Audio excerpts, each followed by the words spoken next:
When Samuel Hartford hired a widow to cook his meals in the Arizona Territory, he thought he was just getting help around his ranch. But when curiosity led him to follow her home one evening, what he discovered in an abandoned mining camp would shake him to his core. 6 orphaned children living in desperate conditions, surviving on scraps and hope. What started as a simple business arrangement would soon spiral into a deadly confrontation with a corrupt deputy marshal, a fight for the children's lives, and a love story that would transform them all.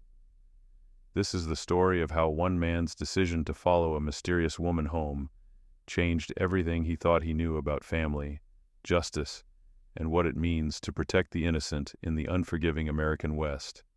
Now, it all began on a scorching summer day in 1882, when Sam Hartford realized he was tired of burning his own coffee and eating charred bacon. Now, it all began on a scorching summer day in 1882, when Sam Hartford realized he was tired of burning his own coffee and eating charred bacon for the 3rd time that week. The Broken Spur Ranch sprawled across some of the most unforgiving land in Arizona Territory, where the sun could kill a man as quick as a rattlesnake, and Sam had been running it alone since his foreman quit after a dispute over wages. He was a man built for the frontier, broad shoulders, weathered hands, and eyes that had seen too much during his cavalry days, chasing Apache raiders through these same canyons. But cooking? That was a battle he kept losing. When he rode into Dust Creek that morning, the heat was already shimmering off the adobe buildings like ghostly dancers. The town was the kind of place where everyone knew everyone's business, except when they didn't want to. Sam tied his horse outside Murphy's saloon and pushed through the batwing doors, looking for Martha Collins, who usually knew which women in town might need work. "You're looking for a cook?" Martha laughed, wiping down glasses with a rag that had seen better days. "Sam, most of the decent women around here are already spoken for or too smart to live that far out in the middle of nowhere." "I pay fair wages," Sam said, settling his hat on the bar. "Just need someone who can make coffee that doesn't taste like boot leather, and maybe fry an egg without turning it into charcoal." That's when Martha's expression changed, and she glanced toward the corner table where a woman sat alone. So still she might have been carved from stone. "There's Kate Morrison," Martha said quietly. "Widow woman. Lost her husband about a year back. Keeps to herself mostly, but I've seen her cook for the church socials. Makes the best cornbread this side of the Colorado River." Sam looked over at the woman. She was maybe 30, with dark hair pulled back severely, and clothes that were clean but had been mended more times than a man could count. What struck him most was her stillness. She sat with her hands folded, staring out the window like she was watching for something that might never come. "She looking for work?" Sam asked. "Can't say," Martha replied. "But she's been nursing the same cup of coffee for 2 hours. Might be she can't afford another." Sam picked up his hat and walked over to her table. Up close, he could see the careful way she held herself, like someone who had learned not to take up too much space in the world. Her eyes were green as bottle glass and just as guarded. "Ma'am," he said, touching the brim of his hat. "Name's Sam Hartford. I run the Broken Spur Ranch, about 15 miles north of here. I'm looking for someone to cook meals, do some light housekeeping. Pays $1 a day, plus meals." She looked up at him for a long moment, studying his face like she was trying to read something written there. When she finally spoke, her voice was soft but clear. "I can cook, Mr. Hartford. When would you need me to start?" "Tomorrow, if you're willing. I'll ride out in the morning to fetch you." "No need," she said quickly. "I'll find my own way. What time?" "Sunrise. You know where the Broken Spur is?" She nodded once. "I know it." And that was it. No haggling over wages, no questions about sleeping arrangements or days off. Just a simple agreement that felt like it carried more weight than it should have. The next morning, Sam was sipping his last cup of terrible coffee when he heard footsteps on the porch. Kate Morrison stood at his door like she'd materialized from the desert itself. She wore the same mended dress, carried a small cloth bag, and moved through his cabin like she was memorizing every corner. She cooked like she did everything else, quietly, efficiently, without waste. The eggs were perfect, the coffee strong enough to wake the dead, but smooth as silk. She cleaned his dishes, swept his floors, and when evening came, she simply nodded goodbye and walked out into the gathering dusk. Sam stood on his porch and watched her go. She didn't head toward town like he expected. Instead, she walked east, toward the maze of canyons and abandoned mining claims that most folks avoided after dark. No horse, no wagon, just her feet carrying her into country that could swallow a person whole. For 3 weeks, the pattern continued. Kate would arrive at sunrise, work through the day without speaking unless spoken to, and disappear into the eastern hills as the sun touched the horizon. She never asked for water for the journey, never mentioned how far she had to walk, never explained why she always looked over her shoulder before stepping off his porch. And Sam Hartford, a man who had learned in the cavalry that curiosity could get you killed, found himself wondering where Kate Morrison went when she left his ranch, and why she always walked like someone who expected trouble to follow. Sam told himself for days that it wasn't his business where Kate Morrison went when she left his ranch. He was a man who valued privacy, understood the need for secrets in a territory where a person's past could be buried as deep as they were willing to dig. But there was something about the way she moved, always checking the horizon, always listening for sounds that weren't there, that reminded him of soldiers he'd known during the Apache campaigns, soldiers who had seen too much and trusted too little. The decision came on a Thursday evening in late September, when the desert had finally started to release its stranglehold of heat. Kate had prepared a supper of beef stew and fresh biscuits that made Sam wonder how he'd survived so long on his own cooking. As usual, she cleaned the dishes, wiped down the table, and gathered her small cloth bag. "Storm's coming in from the west," Sam said, glancing at the dark clouds building over the mountains. "Might be safer to wait it out here." Kate paused at the door, her hand on the frame. For a moment, something flickered across her face. Not fear exactly, but a calculation of risks and consequences. "I'll be fine, Mr. Hartford, thank you." She stepped into the gathering twilight, and Sam watched from his window as she took the same eastern path she always took. This time, though, he didn't let her disappear. He saddled his horse quickly and followed at a distance, keeping to the shadows of the rocky outcroppings that dotted the landscape. The trail Kate followed was barely visible, more of an animal track than anything made for human travel. It wound through stands of scrub oak and around boulder fields that looked like they'd been scattered by an angry giant. Sam had to dismount twice when the path became too narrow for his horse, leading the animal carefully through passages that seemed to close in around them. The storm hit as they climbed higher into the canyon country. Lightning split the sky, and thunder rolled through the stone corridors like cannon fire. Sam lost sight of Kate in the driving rain, but he pressed on, following the faint trail deeper into country he'd never explored despite living in its shadow for years. When the lightning flashed again, he saw it, a ramshackle collection of buildings tucked into a narrow canyon, barely visible unless you knew exactly where to look. It was an old mining camp, one of dozens that had been abandoned when the silver played out. Most of these places were left to the desert and the animals, but this one showed signs of life. Smoke drifted from a crooked chimney, and lamplight flickered behind what looked like canvas stretched over broken windows.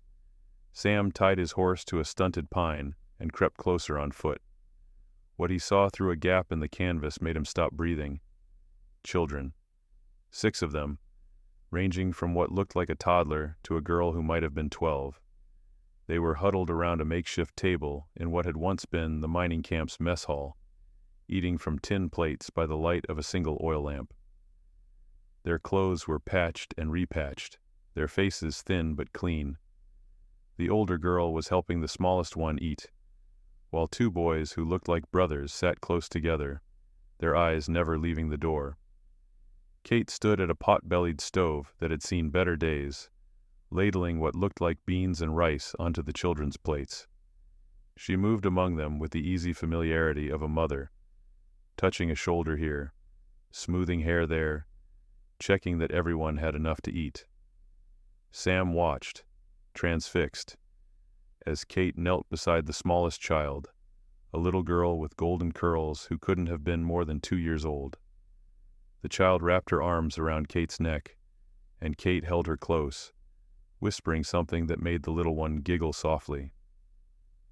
"Is there more, Miss Kate?" asked one of the boys, maybe 8 years old, holding up his empty plate with the careful politeness of a child who had learned not to ask for too much. "Of course, Matthew," Kate said, refilling his plate. "There's always enough." But Sam could see the pot was nearly empty, and he understood now why Kate was so thin, why she never took any of the food he offered her at the ranch. She was feeding 6 hungry children on whatever she could earn, stretch, and scavenge. The storm intensified, and Sam knew he should leave before he was discovered. But as he turned to go, his boot dislodged a loose stone that clattered down the canyon wall. Inside the cabin, every voice went silent. Kate appeared in the doorway, a rifle in her hands, her eyes scanning the darkness. She looked like a woman who had faced danger before and was prepared to face it again. "Who's there?" she called out, her voice steady despite the weapon trembling slightly in her grip. Sam stepped into the lamplight, his hands raised. "It's just me, Mrs. Morrison, Sam Hartford." The relief that washed over her face was immediately replaced by something else, the look of a woman whose carefully guarded secret had just been exposed, and who had no idea what the consequences might be.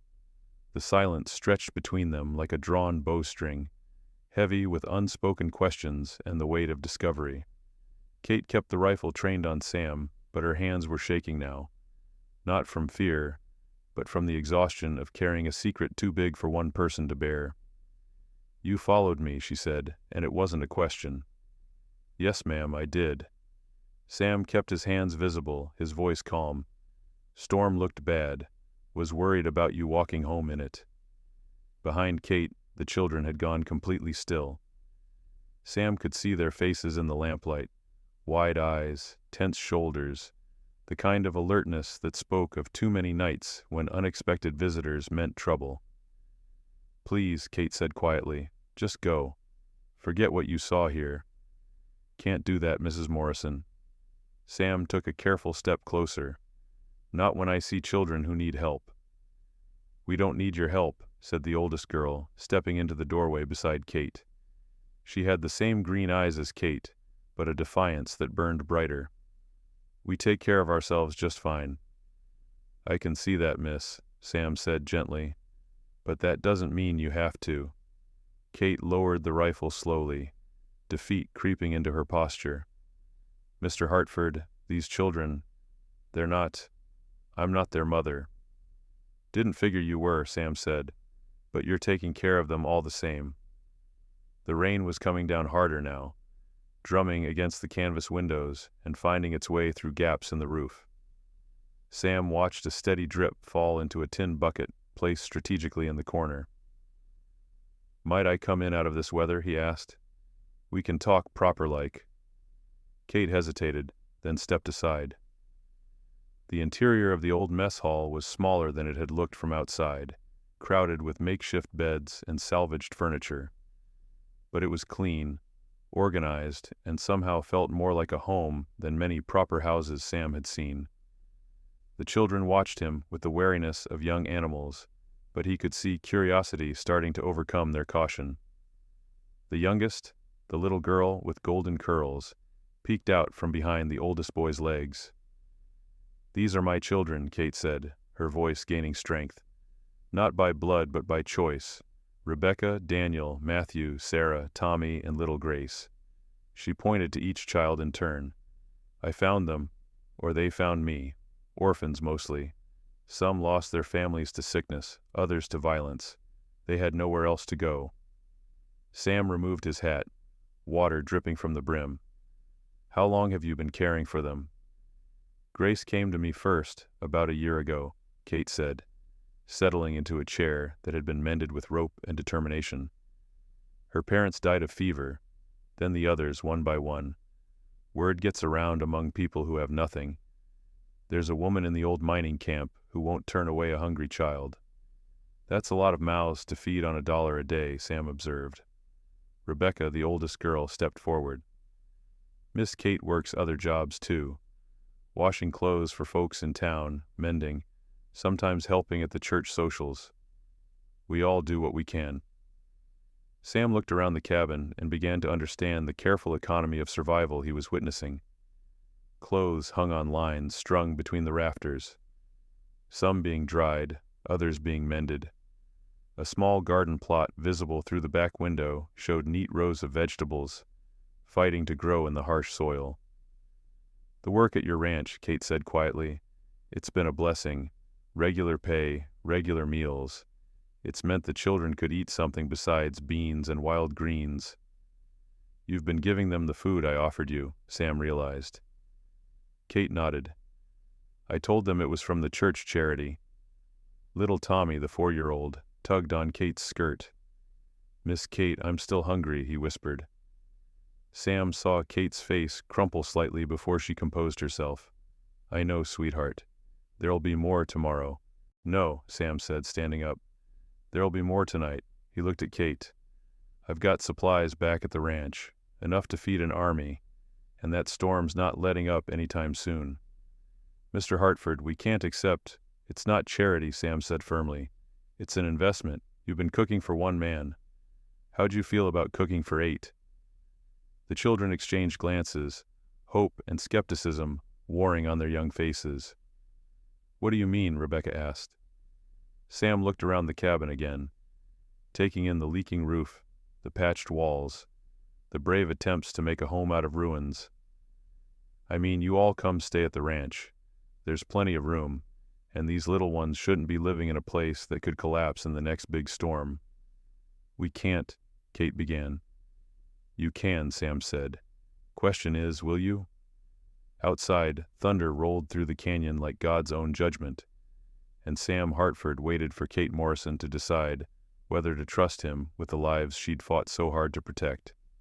It took 3 days to move the children to the Broken Spur Ranch, and Sam discovered that 6 young souls could transform a place faster than a prairie fire. The quiet cabin that had echoed with loneliness now rang with laughter, arguments, and the constant patter of small feet across wooden floors. Rebecca organized the younger ones with military precision. Daniel appointed himself guardian of the horses, and little Grace had taken to following Sam around like a determined shadow, chattering in the endless way of 2-year-olds. Kate moved through it all like a woman afraid to believe in good fortune, always waiting for the other boot to drop. Sam caught her sometimes, standing at the window with that same watchful look she'd worn when she first started working for him, as if she expected the horizon to produce trouble at any moment. She was right to be cautious. The trouble came on a Tuesday morning in the form of Deputy Marshal Jeremiah Blackwood, riding up to the ranch with 2 other men Sam didn't recognize. Blackwood was the kind of lawman who wore his badge like a crown and his gun like a threat. Tall, lean, with cold blue eyes and a smile that never reached them, he had a reputation throughout the territory for bending the law to suit his purposes. Sam stepped onto the porch as the 3 riders approached, noting how their horses were lathered with sweat despite the cool morning air. These men had been riding hard, and that usually meant urgent business. "Morning, Hartford," Blackwood said, not bothering to dismount. "Heard you've taken in some strays." "Don't know what you mean, Marshal," Sam replied, keeping his voice level. Behind him, he could hear Kate moving the children away from the windows. "Catherine Morrison and 6 children that don't belong to her," Blackwood said, his smile widening. "That ring any bells?" "Mrs. Morrison works for me. As for the children, they're welcome guests on my property." Blackwood finally swung down from his horse, his spurs jangling against the porch steps. "See, that's where we have a problem. Those children are wards of the territorial government. They belong in the Tucson orphanage, not playing house with some widow who's got no legal right to them." Sam felt his jaw tighten. The Tucson orphanage was notorious throughout Arizona territory, a place where children disappeared into labor contracts that amounted to slavery, where the weak died and the strong were broken into submission. "Those children have a home here," Sam said. "Not according to the law." Blackwood pulled a folded paper from his coat. "Got a warrant here for their removal and Mrs. Morrison's arrest for kidnapping." "Kidnapping?" Sam stepped forward, anger flaring. "She saved those children, fed them, clothed them, gave them a family." "She stole property of the territorial government," Blackwood corrected. "And there's the matter of her late husband's debts. William Morrison owed my business partners a considerable sum before his unfortunate accident. His widow inherited those obligations." The way Blackwood said "accident" made Sam's blood run cold. William Morrison had supposedly fallen from his horse and broken his neck, but now Sam wondered if there had been more to the story. "What kind of debts?" Sam asked. "The kind that can be worked off," Blackwood said smoothly. "Mrs. Morrison has skills that would be valuable to certain establishments in Tucson. And the children, well, the orphanage always needs workers." That's when Kate appeared in the doorway, her face pale but determined. "Marshal Blackwood," she said, her voice steady despite the tremor in her hands. "I wondered when you'd find us." "Hello, Catherine," Blackwood said, tipping his hat in mock courtesy. "You've led us quite a chase, but fun and games are over now." "I don't owe you anything," Kate said. "William's debts died with him." "Not according to the contract he signed," Blackwood replied, producing another paper. "Legal and binding. Your husband used these children as collateral for a loan. When he couldn't pay, well, accidents happen." Sam felt pieces clicking into place. "You killed him." Blackwood's smile never wavered. "Careful, Hartford. That's a serious accusation. Mr. Morrison was drunk. His horse spooked. He fell. Tragic, but these things happen to men who can't handle their liquor or their debts." Behind Kate, Sam could see Rebecca holding the younger children back, her young face grim with understanding. These children had learned too young that the world was full of wolves in human clothing. "You're not taking them," Sam said, his hand moving instinctively toward his gun. "Oh, but I am," Blackwood said. "Question is whether you want to make this easy or hard. Hard tends to be messier, and accidents seem to follow me around." The two men with Blackwood shifted in their saddles, hands resting on their weapons. Sam calculated odds and distances, knowing that even if he was faster than all three, he couldn't protect Kate and 6 children in an open gunfight. "Give me a week," Sam said finally, "to make arrangements." Blackwood laughed. "You don't negotiate with the law, Hartford." "But I'm feeling generous. 3 days. After that I come back with more men, and anyone standing in my way gets treated as an accomplice." He remounted his horse, still smiling that cold smile. 3 days, Catherine. I hope you've enjoyed playing mother, because it's almost over." As the 3 riders disappeared into the desert haze, Sam turned to find Kate standing behind him, tears streaming down her face, but her spine still straight. "He'll never stop," she whispered. "Not until he has us all."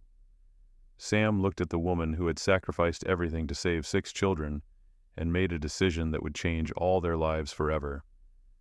"Then we make sure he can't follow through on his threats," he said grimly, "one way or another."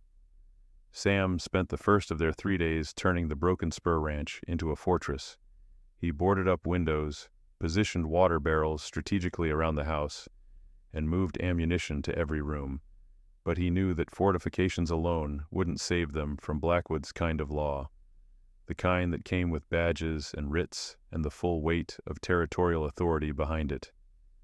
The real solution came from an unexpected source, Doc Williams. The old physician arrived on the 2nd day, his medical bag in one hand and a leather satchel in the other. Sam had sent Rebecca into town with a carefully worded message, and Doc had understood what wasn't written as clearly as what was. "Heard you might be having some legal troubles," Doc said, settling into a chair at Kate's kitchen table while the children played quietly in the next room. More than legal, Kate replied. Blackwood claims William signed some kind of contract using the children as collateral. Says I inherited the debt. Doc opened his leather satchel and pulled out a thick folder. Funny thing about William Morrison's death, I was the one who examined the body. Official cause was a broken neck from a fall, but there were other injuries. Injuries that looked more like a beating than a riding accident. Sam leaned forward. You're saying Blackwood murdered him? I'm saying the evidence suggested it, but Blackwood had witnesses who swore they saw William fall from his horse. Witnesses who all seemed to owe the deputy marshal favors. Doc spread several papers across the table. But William was smarter than Blackwood gave him credit for. Before he died, he came to me. Not for medicine, for witness to a document. Kate's breath caught. What kind of document? A will, Doc said simply, and a confession. William knew Blackwood was planning to kill him. He also knew about the fake contract Blackwood intended to use to claim you and the children. So he wrote it all down, signed it in front of me and 2 other witnesses, and left instructions for what to do if anything happened to him. Sam examined the papers Doc had brought. William Morrison's will clearly stated that any debts claimed after his death were to be considered fraudulent unless verified by the territorial court in Phoenix. More importantly, his confession detailed Blackwood's operation, how the deputy marshal used his badge to force desperate people into signing contracts that made them little more than slaves. This could destroy Blackwood, Sam said. If it reaches the right people, Doc agreed. But Blackwood's got friends in Tucson. The territorial governor owes him favors. We'd need to get this to Phoenix, to judges who aren't in his pocket. That's 2 weeks' ride, Kate said. Blackwood comes tomorrow. Then we make sure he doesn't leave with the children, Sam said grimly. The plan they hatched was desperate, dangerous, and their only chance. When Blackwood returned the next day, he brought 8 men with him. Too many for Sam to fight directly. But they were counting on Blackwood's arrogance, his certainty that he held all the cards. The deputy marshal rode up to the ranch house just after dawn, confident and smiling. Time's up, Hartford. Stand aside. Sam stepped onto the porch, but this time he wasn't alone. Sheriff Pete Lawson from Dust Creek sat his horse next to the porch, his own badge gleaming in the morning sun. Pete was an honest lawman, one of the few in the territory who couldn't be bought. Morning, Jeremiah, Pete said calmly. Interesting papers Sam showed me yesterday. Seems there might be some questions about your authority here. Blackwood's smile faltered. This is territorial business, Pete, outside your jurisdiction. Murder's never outside my jurisdiction, Pete replied, especially when I've got a signed confession describing how you beat William Morrison to death. That's a lie, Blackwood snarled, but Sam could see uncertainty creeping into his eyes. Then you won't mind coming back to town to discuss it, Pete said. Territorial judge is due through next week. We can sort this all out proper-like. Blackwood's hand moved toward his gun, but froze when he realized he was surrounded. During the conversation, Sam's neighbors had emerged from positions around the ranch. Men who owed Sam favors, who respected his service in the cavalry, who believed in protecting children from predators and badges. You're making a mistake, Blackwood said, his voice losing its confident edge. I've got powerful friends. This won't end here. Yes, it will, Kate said, stepping out onto the porch. She held a rifle with the easy confidence of someone who knew how to use it. Because if you ever come near these children again, if you ever threaten my family again, I'll kill you myself. The words were spoken quietly, without heat, but with such absolute conviction that even Blackwood's men shifted nervously in their saddles. This isn't over, Blackwood warned, but he was already backing his horse away. Yes, Sam said, stepping beside Kate, it is. They watched Blackwood and his men ride away, but Sam knew the real battle was just beginning. The deputy marshal had too much to lose to give up easily. The documents Doc had provided would eventually reach Phoenix, but until then, they were still in danger. That night, as the children slept safely in their beds and Kate sat by the fire mending one of Tommy's shirts, Sam made a decision that had been building in his heart for weeks. "Marry me," he said quietly. Kate looked up, her needle suspended in mid-stitch. "Sam, not because you need protection," he continued. "Not because the children need a father, though God knows they do. Marry me because somewhere along the way, this stopped being about helping strangers and became about loving my family." Kate set down her mending and looked at this man who had risked everything to protect people who meant nothing to him, who had become everything to her. "Yes," she said simply, and outside, the desert wind carried away the last echoes of Jeremiah Blackwood's threats, leaving only the promise of tomorrow.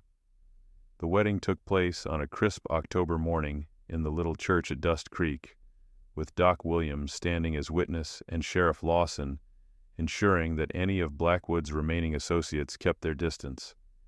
Kate wore a simple blue dress that Rebecca had helped her sew from fabric Sam bought in town, and the children sat in the front pew like a small congregation of hope made flesh. When Reverend Matthews asked if anyone objected to the union, 6 young voices called out in unison, "We don't." The laughter that rippled through the small church was the sound of joy breaking free after too long in captivity. But the real celebration began back at the ranch, where Kate had prepared a feast that transformed their simple home into something magical. Rebecca had picked wildflowers for the table, Daniel had polished every piece of silverware until it gleamed, and little Grace had appointed herself official taste tester for the wedding cake Kate had somehow managed to bake in secret. "To family," Sam said, raising his coffee cup in a toast as they all gathered around the expanded dinner table he'd built to accommodate their growing household. "To family," the children echoed, and Kate felt tears she didn't try to hide streaming down her cheeks. The news from Phoenix came 3 weeks later. Doc Williams rode out personally to deliver it, his weathered face split by a grin wider than the Arizona sky. "Blackwood's finished," he announced, settling into what had become his regular chair at their kitchen table. The territorial judge took one look at Williams' confession and the evidence we gathered, and issued warrants for Blackwood and his entire operation. They arrested him in Tucson yesterday. Kate sank into her chair, the weight of a year's worth of fear finally lifting from her shoulders. "What about the children? Are they safe?" "More than safe," Doc said. "The judge ruled that since Williams' contract was fraudulent, and since you've been caring for these children as their guardian, you have legal custody, all proper and official-like." Sam watched his wife's face transform as the news sank in. For the first time since he'd known her, Kate Morrison Hartford looked truly at peace. The months that followed brought the kind of changes that reshape not just lives, but entire futures. Sam expanded the ranch house, adding rooms for the children and a proper schoolroom where Kate could teach them letters and numbers. Rebecca discovered she had a gift for mathematics that impressed even Doc Williams, while Daniel showed an intuitive understanding of horses that reminded Sam of his own younger days. Matthew turned out to be a natural storyteller, entertaining the younger children with tales that grew more elaborate with each telling. Sarah, quiet and observant, had an artist's eye that captured the beauty of their desert home in detailed sketches. Tommy's boundless energy found its outlet in helping with the ranch work, and little Grace blossomed into a chattering, laughing force of nature who wrapped every adult within a mile around her tiny finger. Spring brought its own miracles. Kate's garden flourished in soil that Sam had thought too stubborn for anything but scrub brush and rattlesnakes. The children helped plant vegetables and flowers with equal enthusiasm, and soon the ranch bloomed with color that could be seen from the main trail to town. More importantly, word began to spread about the Hartfords and their unusual family. Other children appeared at their door, some orphaned by disease, others abandoned by families too poor to feed them. Kate never turned any of them away, and Sam found himself building yet more additions to their house, expanding their table, and discovering that his heart had room for more love than he'd ever imagined possible. By the time their first anniversary arrived, They were caring for 12 children, ranging in age from infant to teenager. The Broken Spur Ranch had become known throughout the territory as a place where lost children could find family, where hope took root in the hardest ground. "You ever regret it?" Kate asked Sam one evening as they sat on their expanded porch, watching their children play in the yard, while the sun painted the desert in shades of gold and crimson. Sam looked at Rebecca teaching little Grace to braid grass dolls, at Daniel showing the newest arrival how to curry the horses, at all the young faces that had transformed his solitary life into something richer than he'd ever dreamed possible. "Only thing I regret," he said, pulling Kate closer, "is that it took me so long to follow you home that first night." Kate smiled and leaned into her husband's embrace, listening to the sounds of their family. Laughter, conversation, the ordinary magic of children who felt safe enough to simply be children. In the distance, a coyote called to the rising moon, but it no longer sounded lonely. Nothing did anymore. The Broken Spur Ranch had become exactly what its name suggested. Something that had been damaged, but was now made whole, stronger in the broken places, and ready to shelter anyone who needed what they offered most generously: home. Years later, when people told the story of Sam and Kate Hartford, they would say it began with a man who needed a cook and a woman who needed work. But those who knew them best understood that it really began with two hearts, brave enough to believe that family isn't just about blood. Sometimes it's about choice, courage, and the simple decision to love without counting the cost. 3 years after their wedding, the desert tested the Hartford family in ways they never expected. The drought came first, 2 seasons without proper rain that turned the countryside into a furnace and dried up half the water sources in the territory. Sam watched his cattle grow thin and his neighbors abandon their claims, but the children needed to eat, and that meant making hard choices about which stock to sell and which to keep. Then came the winter that nearly broke them. Snow fell for 6 straight days, deeper than anyone had seen in 20 years. The roof of the main barn collapsed under the weight, and they lost 4 horses and most of their stored grain. Sam found himself butchering cattle in a blizzard to keep his family fed, while Kate rationed their remaining supplies with the precision of a quartermaster. "We might have to send some of the children to families in town," Kate said one bitter February night as they counted their dwindling stores, "just until spring." "No," said Rebecca, now 15 and fierce as her adoptive mother. "We stay together. We'll figure something out." The something turned out to be Daniel's idea. At 13, he had noticed that wild horses still came down from the high country to drink at the spring that fed their well. These weren't broken ranch horses. They were mustangs, valuable to the cavalry and to ranchers who knew how to train them. "We catch them, break them, sell them," Daniel proposed. "Wild horses bring better money than cattle anyway." It was dangerous work. Sam had done some horse breaking in his cavalry days, but mustangs were different. Smarter, wilder, more likely to kill a man who made a mistake. But desperation made the decision for them. The first mustang nearly killed Sam.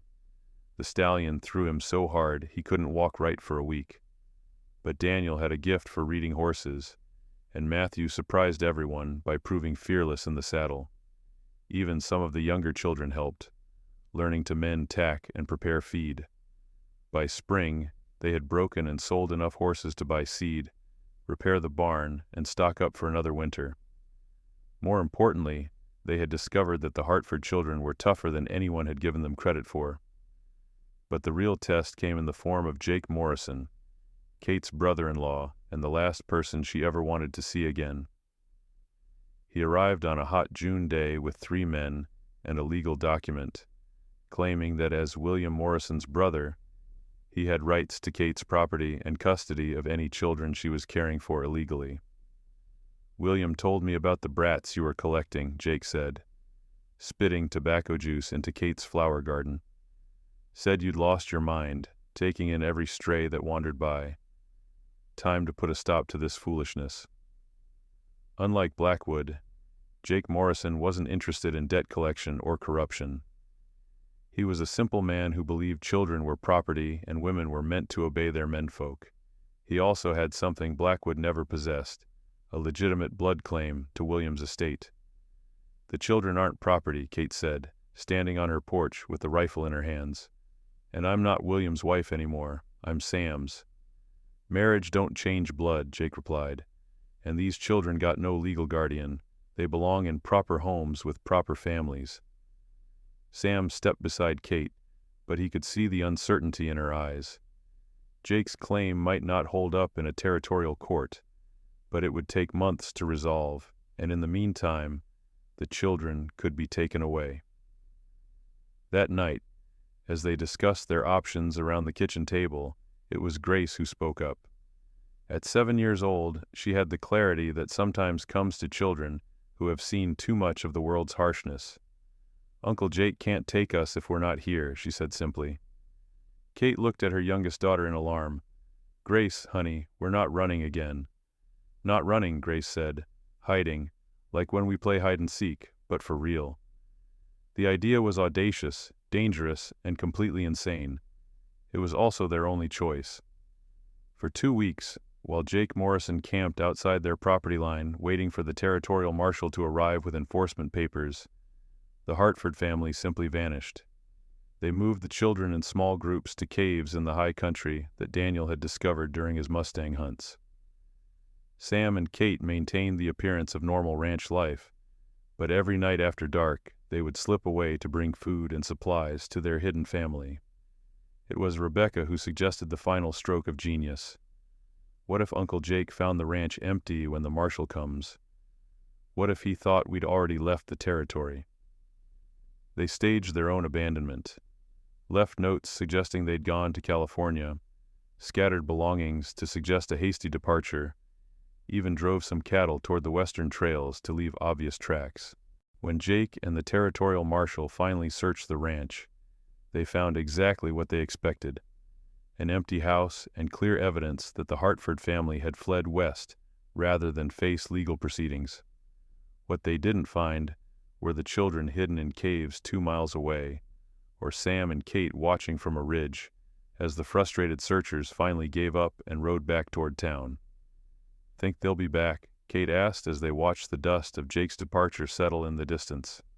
"Not likely," Sam said. "Jake's not smart enough for a long chase, and the marshals got better things to do than hunt down one family in all of Arizona territory." They were right. After a month in the caves, the Hartford family returned to their ranch to find it exactly as they'd left it.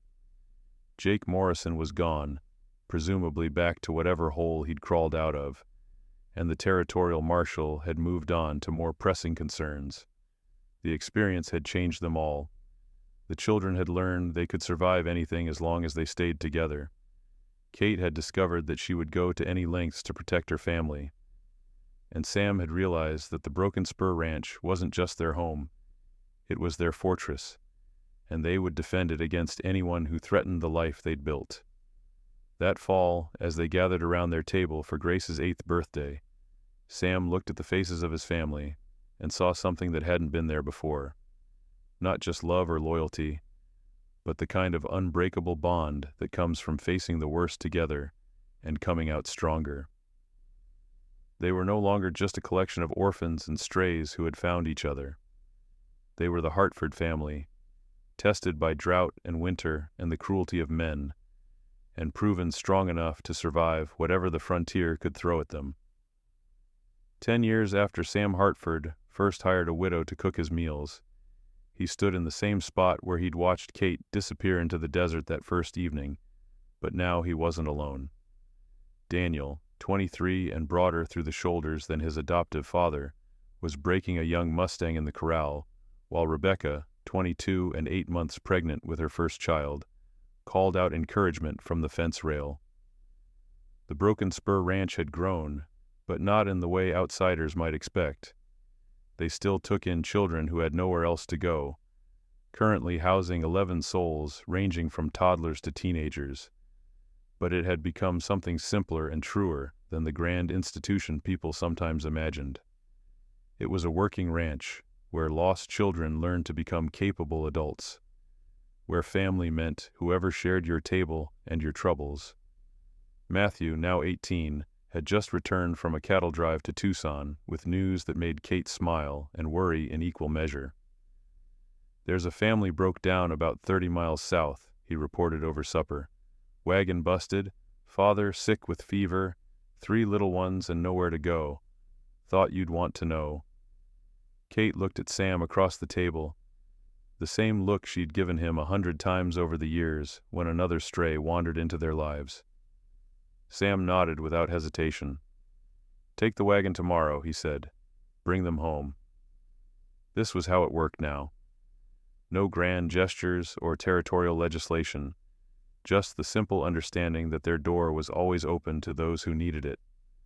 Word had spread through the networks of desperate people. There was a ranch north of Dust Creek where the Hartford family would feed you, shelter you, and ask nothing in return except that you pull your weight and treat others with kindness. The years had been good to them, mostly. They'd lost children, too. Sarah to pneumonia when she was 14, Tommy to a horse kick that crushed his skull before Doc Williams could save him. Those losses had nearly broken Kate, but somehow the family had held together. Grief shared being grief divided. They'd also gained more than they'd lost.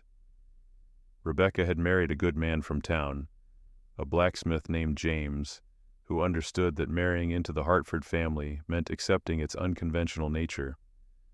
Daniel had brought home a young woman he'd met in Tucson, a schoolteacher named Elena, who took one look at the ranch's chaotic mix of children and declared it the most sensible way to raise a family she'd ever seen. But it was Grace, now 17 and beautiful as a desert sunrise, who had surprised them all.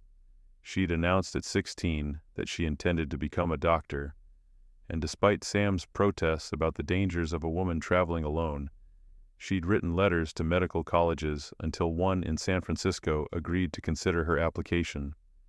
"You can't stop me, Papa Sam," she'd said with the same quiet determination Kate had shown when facing down Jake Morrison.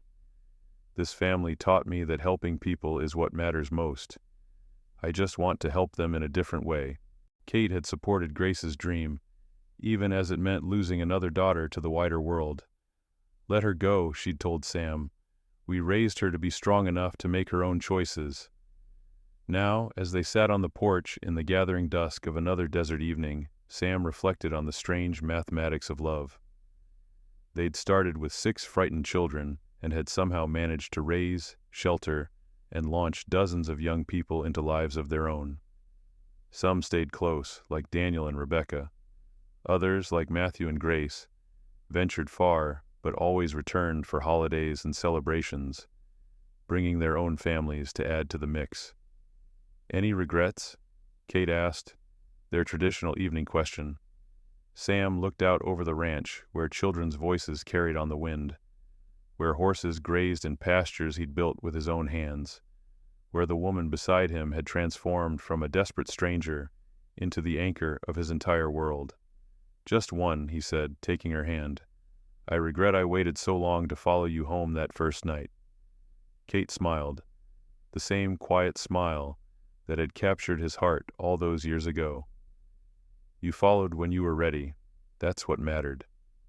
A rider appeared on the horizon, silhouetted against the dying light. As the figure drew closer, Sam recognized Matthew, returning with the broken-down family they'd heard about. In the wagon behind him, Sam could make out the shapes of children, probably wondering what kind of place they were being brought to.